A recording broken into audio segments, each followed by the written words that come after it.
Нема да изненади ако 2020 година остане без ниту една позначајна меѓународна автомобилска манифестација. По дефинитивното откажување на салонот во Њујорк, кој првично беше одложен, стигна информација дека нема да се одржи ниту есенскиот салон на комерцијални возила ИАА во Хановер. Изразувајќи жалење за тоа, организаторите известија дека во сегашната ситуација едноставно не е можно вака голем настан да се подготви како треба. Но ако ваквите вести се очекувани, шокираше дека е неизвестно одржувањето и на салонот во Женева идниот март. Иако финансиски, причините за тоа сепак се поврзани со пандемијата на коронавирусот.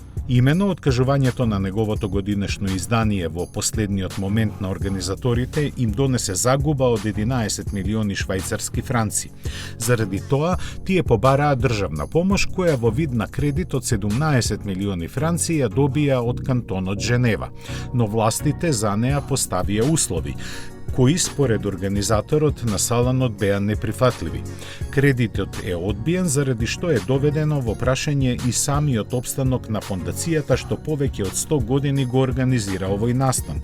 Според некои проценки, салонот на автомобилите во Женева со своите околу 600.000 посетители на локалната економија придонесува со 200 милиони франци.